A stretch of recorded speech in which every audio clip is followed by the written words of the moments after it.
So if you're listening to this show, you're probably a successful business owner, investor, or employee, rightfully invested and rightfully successful in your job. As you get more successful, though, that success actually can come with increased risk. What do you do about that? How do we deal with the pressures that come from success? And today we have an expert in this area, Sabina Nawaz, who wrote the book, You're the Boss. And I love the title of the book for a number of reasons. And thank you, Sabina, so much for being with us today. Thank you, Tom. It's great to be here. So if you would, tell us a little bit about your background, because it's a pretty storied background. I'm on my second career. My education is in computer science and computer systems engineering. And I worked at Microsoft in various products and software development on Windows, MSN, Internet Explorer, and a number of version 1 products that didn't go anywhere. And then while at Microsoft, I switched tracks, moved to HR, and was responsible for the company's executive management and employee development programs, worked with Bill Gates and Steve Ballmer, running the company's succession planning process, their executive retreats, and so on. That was, Tom, I left that 20 years ago, almost to the day. And since then, I am an executive coach. I work one-on-one with CEOs and C-suites, do leadership training, keynote speeches for conferences, and then, of course, writing for a number of outlets like Harvard Business Review, Wall Street Journal, and just having come out with my book. Well, I love that experience. It's I'll bet there's a whole story just in how you went from being a computer program in computer science to HR. We may or may not get to that. I'll let you decide that. But one of the things you say is that mistakes happen when there's pressure.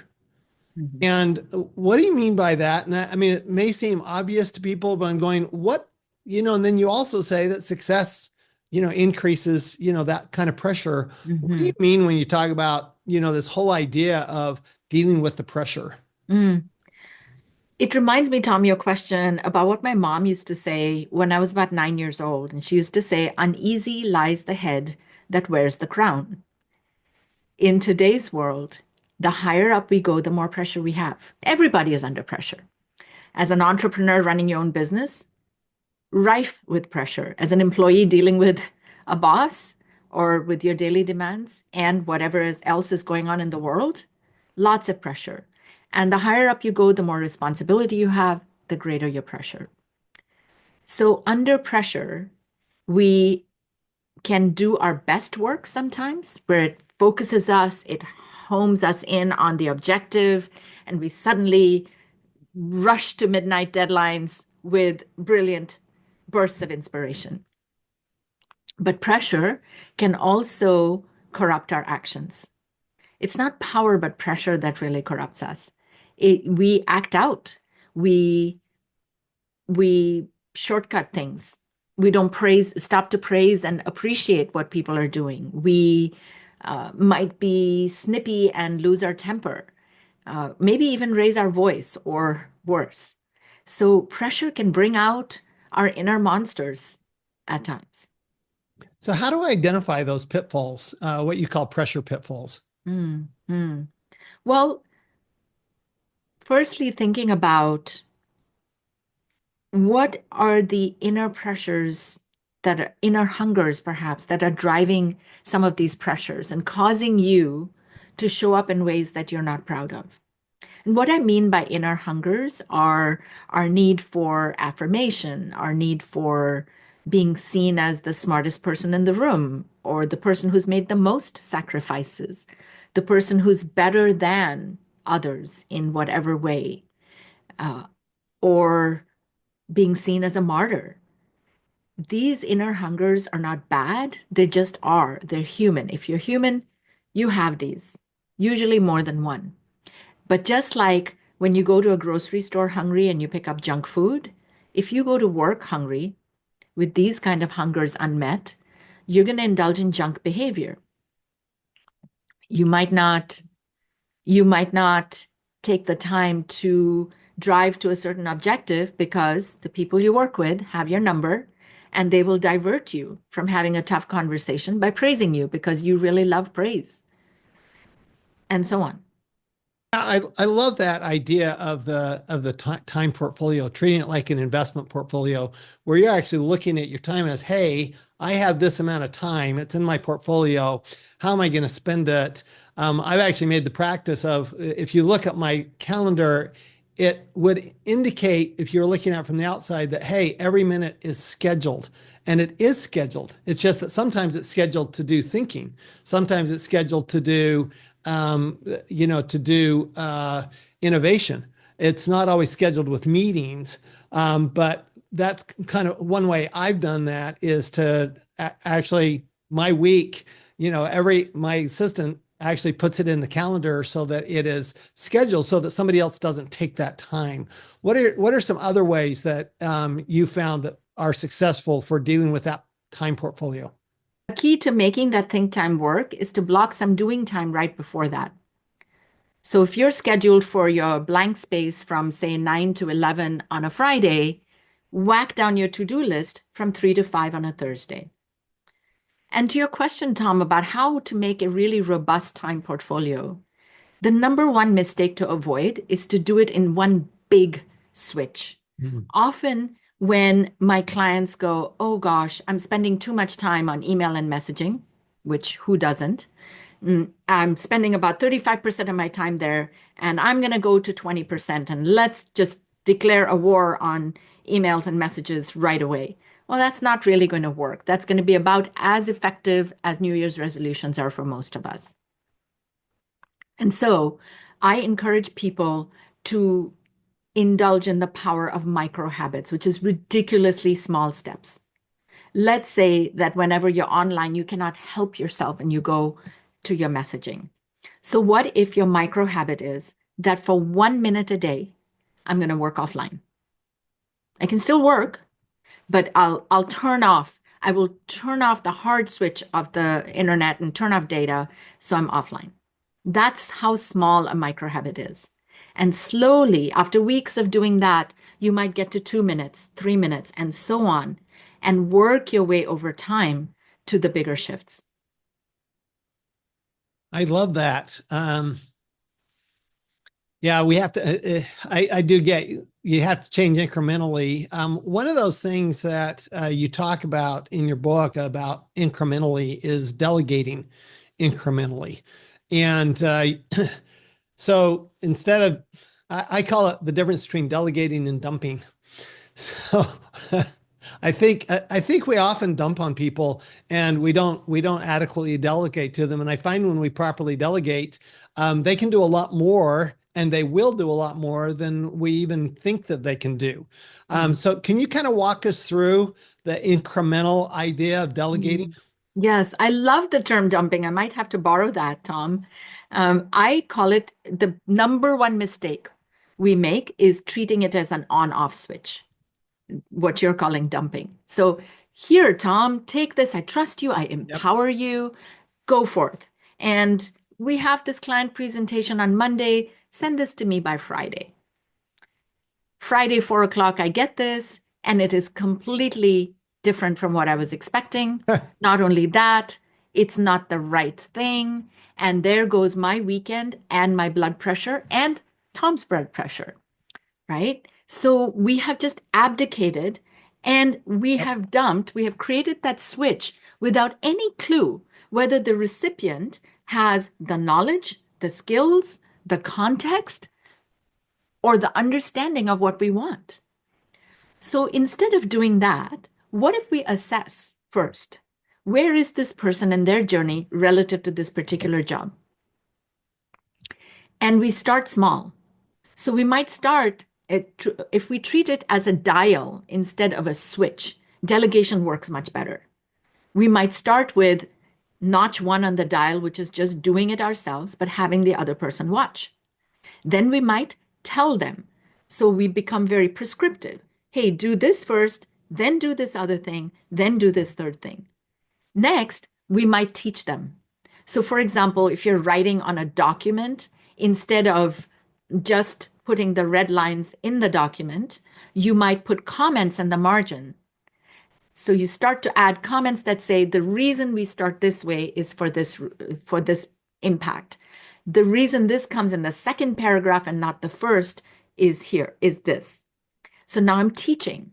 Then I might coach and say, what else did you think about? What were the pros and cons? What made you choose this over the other? And only then do I act as a safety net and let them handle it and say, hey, just come to me if you have any questions or anything I can do. I, I love that. It brings to mind years ago when I was a young manager at Ernst and Young. I was in their national tax office in Washington, D.C. And I worked for a partner whose specialty was oil and gas. And he was a good writer. And for everybody else I did work for, I would write it and then they would edit it. He told me, he says, I'm going to write it, you're going to edit it. And that was what I hear you saying. That was an example of I'm going to do it. I'm going to show you what I'm doing. I'm going to let you critique what I'm doing. And then eventually, like 6 months into it, he says, you're ready. I can see your edits. They make sense. You can now write. And I have always appreciated that about him because he was such a good writer. He could make literally oil and gas law interesting. And so I learned by watching him. So I think that's such a great great piece of advice there to model it, actually show them what you're doing, have them maybe even edit your work. What a wonderful story and what a great idea to just flip this from I'm going to write, you edit, because then you also learn so much more through that. I'm curious if he was such a great writer, and especially as you were getting started, you were younger in your career, Tom, were you able to provide any suggestions? Oh yeah, yeah. Yeah, I've never nice, hesitated with. nice. That's not my keeping my mouth shut is not my problem. Opening it becomes my problem. But no, I of course, and then he would say, well, no, we're doing it this way because, So he was right? teaching you then. Yes. And then he's teaching me, okay, Yes. here's why we do it this way. But a lot of it was just watching it because it was such clear, simple writing on a topic that for anybody else did it, it would be boring, Yeah. right? But he Yeah. actually was able to make it interesting, Wow.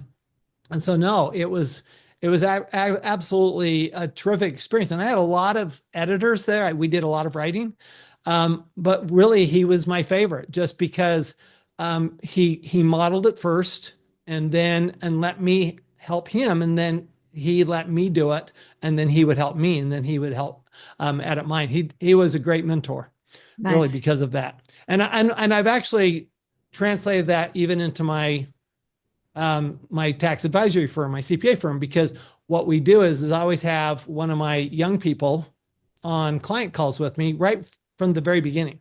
They Nice. get on calls right from the very beginning, and so they're watching me do it. Mm, They can see how I do it. And then they can communicate with the client, they can send emails and so forth. But eventually what I want them to do is, of course, I want them to be doing it. mm. And but if they've watched me long enough, they're able to do it. And sometimes they're able to do it so well that they say, hey, I'm just going to go out and start my own business because you showed me how to do it. Which is also success in a whole different way. but Well, but I'm curious, Tom. I can't help myself but ask, as they're watching you do it, are you then also inviting them to be the editor, as in giving you feedback? Oh, absolutely. Yeah, Absolutely. In nice. fact, I actually have them do the write-up of the call, make sure that they're doing it. No, I will edit, what they're writing. And yeah, it's fun. I mean, I love to teach. So watching somebody grow into that role and do things that most people in my industry, they don't let their young people have contact with the clients. Exactly. And I want them having contact with the clients within 6 months of That's when they've brilliant. started with us, just because and it helps me. I mean, talk about taking the stress level off. Mm, I know I'm not good at details, mm, and they are. Hmm. So they can do those details. I can watch them, I can train them, and Right. then eventually they can handle the client. They can be teaching others to do it. But what it does for me is it takes a lot of pressure. You talk about taking pressure off. That takes a lot of pressure. Yeah. Yeah. Well, that also takes a setting aside of your own ego that I'm the only one who can do this, or I'm good at this and you're just a rookie. What do you know? So that takes a level of steadfastness and maturity. Well, I think that particularly young employees, I think they can do a lot more than we Yes, give them credit for, and I think they absolutely. want to. Yes. That, like you say, though, but again, it can't be dumping. It has to be delegating, right? So you're actually giving them the instruction that let's do this first, and let's do Right. this, and let's do this, and and here's what I'd like it to look like at the end. I'll let you. I may let you figure out how to do that because I don't care how you do it. Yeah. But here's what I'm looking for, and be Yeah. so clear. So I Yeah. think that delegation is particularly. I just think it's so useful when you Right. talk about how to do that and doing it Yeah. the right way. So thank you Yeah. for that. So you talk about uh, creating systems that pressure proof a business. And you talk about, let's start with the yes list. What's the yes list? At philosophically, the idea of a yes list is to be able to say, yes, I did something today and something new, a new habit or ditched an old habit, because that yes is going to foster a positive cycle and you're going to do that more often. Mm, Tactically, you take a number of small micro habits that you want to work on, no more than 3 to 5. You put them in a table, and then you have the days of the week. And at the end of every day, you simply say yes, no, or not applicable. Every time you say a yes, it gives you a little bit of a hit, a Mm. dopamine hit that says, oh, yeah, I did that. Versus, oh my gosh, I failed to go to the gym again for 30 minutes. But yes, I did a single push up. That is easy to say yes to. In fact, many people who do a yes list, when do they get these things done? Right before they have to fill out the yes list. Because and these are so small that it's actually really easy to do. That one push up, that one paragraph they want to read of a journal that they've been struggling with, and so on. So the yes list is a way to track your progress. And you know what? We know from our watches, from so many other, our rings, and so on these days, that what we track, and if we gamify it, it motivates us and it gives us valuable data. Let's say on your yes list, you notice that every Wednesday is when you tend to fall off the wagon on whatever habit you're trying to adopt. You might start to get curious about what happens on Tuesday that causes you to not do the thing on Wednesday. And then you can change things at a more fundamental level. Yeah, I can see that. That might even affect your time portfolio, right? Maybe you're doing things on Tuesday that you ought to be doing on Thursday, or Exactly. something like that. I love that. I love that. Another thing you talk about are power gaps. Mm. And again, just explain, what do you mean by power gaps? Mm. So as we rise up the ranks, we have a natural distance that gets created hierarchically. We have a different title. True. We have different perks. We might have an office on a higher floor, and so on. So power creates some distance. Some of that is natural, and some of that is even healthy. So we have clear boundaries, we have clear roles and responsibilities. Imagine a manager going onto the factory floor and mucking around and gumming up the works, because that's not what That would be is me. right. And so some of that is good. But power gaps become a problem when the it becomes a chasm. It becomes a chasm across which we misread cues, we drop things, we say something despite our best intention that lands a different way on the other side. For example, when power is in the room, we're in the presence of a two-way volume control, which amplifies downward and mutes upward. Mm. So when the earlier in career person who's joining you in an important client meeting, and let's say you flubbed something and you ask them for feedback. Hopefully, because you've been doing this as a matter of course and consistently, they will give you some feedback. But will they give you everything truly honestly? They might cushion that with a little bit more praise. Let's say your flub was a 6 out of 10, they'll tell you it's a 4. And similarly, everything you say that's above a 3 sounds like a 10 to them because you've got this power amplification, this megaphone strapped to your mouth. So that's what a power gap is. And there are various ways in which we create these gaps, a lot of them through careless communication. So what do you do? Give us like two or three things we could do. Um, I get the power gaps are going to be there. You're the boss. There's a, that's going to be there, and Inevitable. you are the boss, right? Yes. That's the book. You're the boss. So Yes. they know you're the boss. Yes. And so there's a natural gap there, Yes. and that's really not going to change. How do you how do you change the volume to use Right. your term? How do you change the volume so that coming up it's higher and going down it's lower? Yeah. Two things, Tom. One, you use numbers. So you might say, on a scale of 1 to 10, this feedback that I just gave you is a 2 because they're thinking it's a 10. I had a I client. see. You uh, quantify it for them. You quantify it for them. And similarly, when you're managing up, you might quantify and ask. So I had a client where her boss told her, superstar client, boss tells her, you could increase your impact more. That ruined several nights of sleep for her because she thought she's on the way to getting fired. Finally, she goes and asks him and says, so when you said I could increase my impact more, did you mean at a 5% level or at a 90% level? 5%. Because you're already a superstar and we want you to become a mega star, right? It was coming from a really appreciative place. Her boss was actually shocked that she would even ask this question, let alone be so anxious about it. Sure. Simply using numbers can be helpful. Now, your 90 might be different from my 90, but it's a relative scale, and I kind of get a sense of that calibration. And another thing you could do to reduce the power gap is what I call exercise your shut up muscle. Speak less, listen more. What if you were the third person to speak in a meeting as opposed to always being the first one? You might learn something. And guess what? It's actually growing the skills and capabilities of other people to think for themselves versus always being attached to your apron strings, which stunts their growth and increases more pressure on you. I love that. I find with my children, especially, if I'll just shut up, maybe they'll actually say something.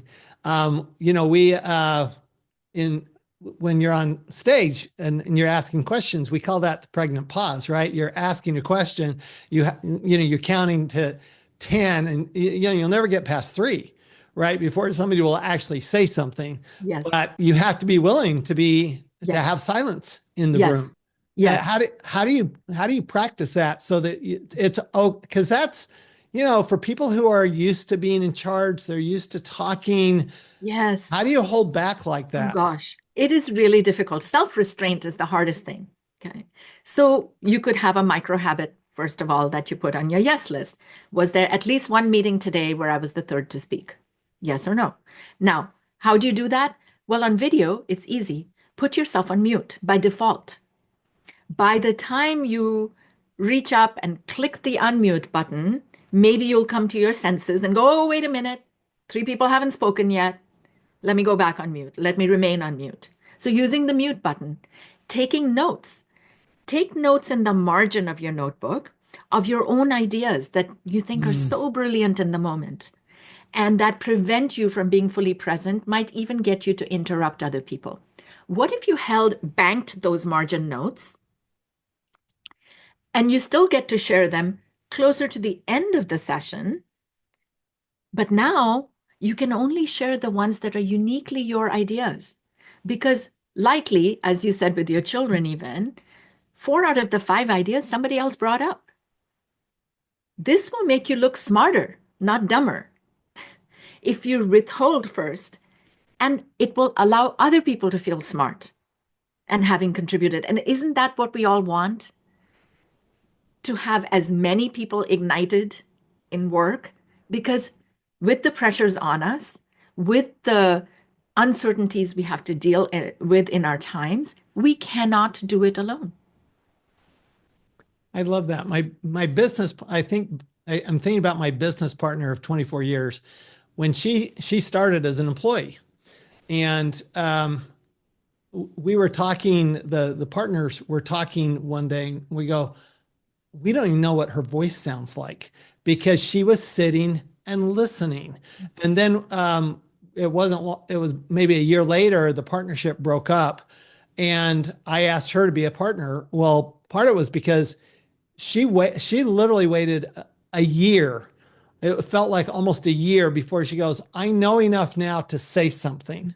I Mm. know enough now to do something. Now, I'm not suggesting anybody wait a year, but I do find that have such high respect for the people that will take time to listen and learn, and the people that drive me crazy. In fact, I had a manager I hired, and he was giving advice the first day, and I'm going, yeah, this does not work. You do not know anything Yes, the first day. yes. You may know something about your previous job. You may know something about your what your technical competence is, but you Mhm. know nothing about our business. Exactly. So shut Exactly. up. Use that shut up button. I love that. I love Yeah. that. And Uh, I even have a name for that, Tom. I call it the past experience divide, which is, look, you were hired because you know a lot and you had great experience somewhere else, but then nobody wants you to strut that around and rub everybody's face in that. It'd be like going out on a date and you cannot stop talking about your ex. So you've got to that's the kiss of death for new executives who come into an organization to talk about, well, back in my day or back in this other organization. yeah, this guy lasted 7 days. Yes. Oh, that's sad. That's sad. And how 7 days. expensive. It was just he violated that just so many times, and I'm just going, I cannot have you in my organization, Wow. and had to let him Wow. go after 7 days. Never had an employee quite that short. That was short because he just didn't listen. So let's wrap up here. And you're the boss. If you wanted to give business owners in particular, a lot of our listeners are entrepreneurs. What would you say they're the 2 to 3 things that you would have them start with? Hmm. Hmm. The first thing I would have them start with is micro habits and a yes list. Find I like that. and in that micro habit, make at least one micro habit squarely about you. As a business owner myself, I often come last unless I am really, really rigorous and disciplined about it.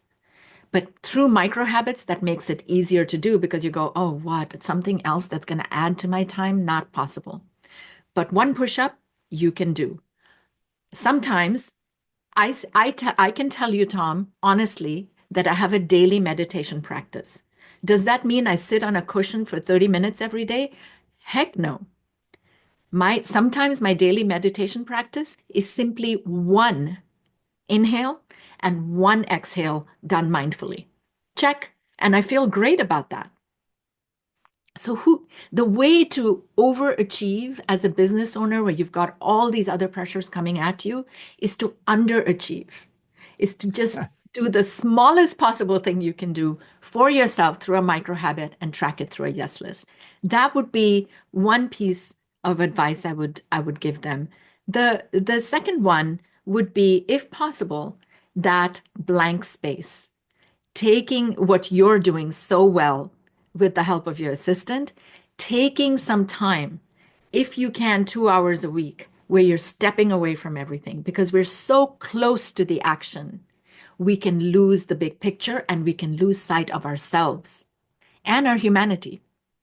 So being able to unplug and do that is a game changer. I love that. All right. The book is You're the Boss. If when people want more information about what you do, Sabina, where would they go? They can go to my website, sabinanawaz.com, and then follow me on all the usual channels. Instagram is Sabina Coaching or LinkedIn and so on. Well, this has been spectacular, Sabina. And I just want to tell you that my wife has levels of words that when they're compliments about her meals, she's a great cook, and spectacular is the highest level. So Oh, thank you so much, Sabina. I hope everybody, listen to this Wealth Ability Show over and over again. Share it with your friends. Click like, because this is the type of information that it's going to work for you every single day. These micro habits, the yes list. I love the little shots of dopamine. We all need them. We all want them. And what a great way to overcome, those downtimes and those high pressure times, to actually have that dopamine built up in your system and be able to get that. It's like taking a vitamin every day, right? Take a little shot. Take a little shot of yes. That's what it should I be. love it.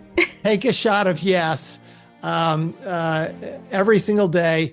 And when we do, we're going to make way more money and pay way less tax. We'll see everybody next time on the Wealth Ability Show. This podcast is a presentation of Rich Dad Media Network.